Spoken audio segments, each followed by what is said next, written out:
Hello everyone, welcome back to the channel. आज के इस वीडियो में हम लोग टेम्पल आर्किटेक्चर को डिस्कस करेंगे।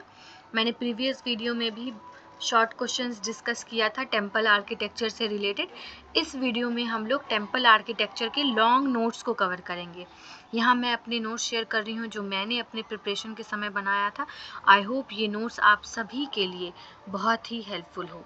तो चलिए शुरू करते हैं। और जैसा कि आप सभी को पता है, GS1 के सेक्शन 1 हिस्ट्री सेक्शन का ये टॉपिक है, नगारा स्टाइल ऑफ टेम्पल आर्किटेक्चर। तो टेम्पल आर्किटेक्चर में नगारा, द्राविड़ा, वसेरा, ये सारे टाइप्स आ जाते हैं। और सभी को आपको लॉन्ग क्वेश्चन में अगर ये क्वेश्चन आ जाता है तो आपको सभी को डिटेल में डिस्कस करना होगा। तो यहाँ पे हम लोग शुरू करते हैं। द नगारा style of temple architecture became popular in north India. The entire temple is built on stone platform steps leading to it. Unlike the South India, it does not usually have elaborate boundary walls or gateway. Earliest temple had only one shikhara tower, but in later period multiple shikharas came. और यहाँ पे सारे जो topics हैं यहाँ पे मैंने लिखा है नगारा स्टाइल में। आपको ये सारे कॉम्बिनेशंस जो हैं मिल जाएंगे। अभी यहाँ पे अगर हम बात करें, जितने भी इम्पॉर्टेंट फीचर्स होते हैं आप उसको अलग से भी डिस्क्राइब करेंगे। जैसे कि यहाँ पे ये टाइप है, तो इस टाइप को आप पहले इसको डायग्राम में भी प्रेजेंट करेंगे अच्छे से। ये जो डायग्राम मैंने बनाया है और यहाँ पे डिनोट किया है, ये डायग्राम को आप बनाकर अच्छे से बताएंगे क्या है। It is a simple and most common type of shikhara. जो लतीना है, रेखा प्रसादा, ये वाला आप लिखेंगे और उसको अच्छे से जो है डिस्क्राइब करते हुए बताएंगे, और साथ में आप इसके डायग्राम को भी बताएंगे, ठीक है ना। और ये इम्पॉर्टेंट पॉइंट्स ही आप लिखें, जैसे कि it is a square at base and the walls curve और slopes inward to point on top. या लतीना टाइप जो होता है वो मेनली हाउसिंग ऑफ द गर्भगृह के लिए यूज़ होता है। तो ये सारे पॉइंट्स आप इम्पॉर्टेंट वाले पॉइंट्स को ही आप लिखेंगे। आगे आते हैं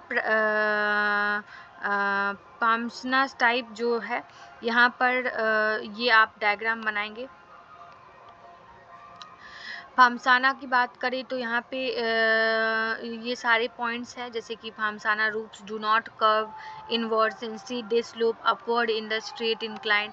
तो जो भी इम्पोर्टेंट आपको फैक्ट लग रहा है, जैसे कि their roof is compose of several slabs gently rise to a single point over, जो मैंने अंडरलाइन किया हुआ है वो सारे पॉइंट्स जो हैं वो आप लिख सकते हैं।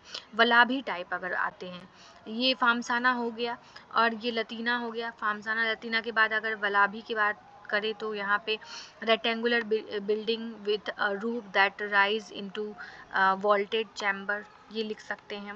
The edge of the vaulted chamber is round like a bamboo और wooden wagons that would have drawn by bullocks in the ancient time. तो ये वाले फैक्ट आप लिख सकते हैं। अब आते हैं कि क्वेश्चन अगर टेम्पल आर्किटेक्चर में पूछा है तो तीनों में डिफरेंस भी पूछा जा सकता है। तो डिफरेंस के लिए भी आप सारे पॉइंट्स को ही सेम आप लिख सकते हैं। उसके बाद यहाँ पे अगर आप इस तरह से अगर आप डायग्राम बनाकर आंसर लिखते हैं, जैसे नगारा स्टाइल में मैंने यहाँ बनाया है, किस तरह से इस टेम्पल आर्किटेक्चर का एग्जाम्पल दिया नगारा स्टाइल। अगर सेंट्रल इंडिया की बात करें तो सेंट्रल इंडिया में ये सारे एग्जाम्पल्स आप यहाँ पे लिख लेंगे। वेस्ट इंडिया में जो सन टेम्पल है, फिर ईस्ट इंडिया में, ये सारे एग्जाम्पल्स को आप बस याद कर लें और एग्जाम्पल्स को अपने आंसर्स में ही आप इंक्लूड करने की कोशिश करें, ठीक है ना। नेक्स्ट आते हैं द्रविड़ा साउथ इंडियन टाइप। अगर हम लोग द्रविड़ा और साउथ इंडियन टाइप की बात करें तो ऑलरेडी मैंने शॉर्ट क्वेश्चन में इसको डिस्कस किया हुआ है। ये सारे पॉइंट्स आप अगेन सारे फीचर्स को आप लिख लेंगे और इस तरह से आप इमेज ज़रूर बनाएंगे अपने आंसर में, ठीक है। नगारा स्टाइल में भी मैंने बनाया था डायग्राम, और द्रविड़ा स्टाइल में भी आप इस तरह सारे फीचर्स को बताएंगे कि ये सारे फीचर्स जो इम्पोर्टेंट है ये भी मैंने एक्सप्लेन किया हुआ है, और इसको भी आप अच्छे से बताएंगे लॉन्ग क्वेश्चन में, डायग्राम के साथ, और प्लस ये सभी की एक्सप्लेनेशन भी मैंने नोट्स में इंक्लूड किया हुआ है, तो आप ज़रूर इसको बनाएंगे, ये बहुत इम्पॉर्टेंट है। डायग्राम, फ्लो चार्ट, पॉइंट में कितने आंसर्स आपने लिखा है, कितनी आपने एग्जाम्पल्स इंक्लूड किया है, यही सब आंसर्स, इसी टाइप के आंसर्स जो हैं मेंस के लिए जो है बहुत स्कोरिंग होते हैं और आपको अच्छे नंबर्स दिलवाएंगे। अब आते हैं ये सभी को एक्सप्लेन करते हुए जब आप आगे बढ़ेंगे तो यहाँ पर जो है द्रविड़ा टाइप के भी मैंने यहाँ पे कुछ एग्जाम्पल्स लिखा हुआ है, ये सारे एग्जाम्पल्स को भी आप इंक्लूड करेंगे। वसेरा और डेक्कन आर्किटेक्चर, चलिए अब ये आ जाता है तो इसको भी आप अच्छे से पढ़ेंगे। बहुत सारे किंग्स के समय इस टाइप के टेम्पल्स बन रहे थे, सारे सबके नाम मैंने ऑलरेडी इंक्लूड किया था, मैंने डिस्कस भी किया था, ये सभी आप एग्जाम्पल्स भी याद कर लेंगे। मैंने किंग्स का नाम मेंशन किया था अब प्रीवियस वीडियो में, आप उसके एग्जाम्पल्स भी याद कर लेंगे कि अगर रश्कुता है तो रश्कुता में कैलाशनाथ टेम्पल एट एलोरा बना था, जैन टेम्पल एट, इस तरह से सारे आप बना देंगे। अब आते हैं influence of Buddhism and Jainism in Indian architecture. This is also one of the most important topic जो आ सकता है, और बुद्धिज़्म और जैनिज़्म की इन्फ्लुएंस टेम्पल्स पे किस तरह पड़ते हैं। तो जिस समय बुद्धिज़्म और जैनिज़्म बहुत प्रोमिनेंट था उस समय इसके टेम्पल्स को बनाना स्टार्ट किया गया था, जैसे 6th सेंचुरी BC में, और फिर उसके बाद जैसे आप सारे सबको एक्सप्लेन करेंगे, सबके आप एग्जाम्पल्स भी लिखेंगे, और डिफरेंस अगर पूछा जाए कि बुद्धिस्ट आर्किटेक्चर और जैन आर्किटेक्चर में क्या है तो ये सारे डिफरेंस आप अच्छे से अपने नोट्स में बना लेंगे। यहाँ पे बहुत ही बेसिक डिफरेंस है। अगर हम बात करें तो पहले तो जैसे कि बुद्धिस्ट आर्किटेक्चर में अगर हम बात करें तो यहाँ पे स्तूपास, पगोडास, मोनेस्ट्री और केव्स देखे जाएंगे। उसी तरह जैन आर्किटेक्चर में आपको श्राइन्स देखा जाएगा, पिलग्रिमेज साइट देखा जाएगा। तो ये सारे फीचर्स ही हैं।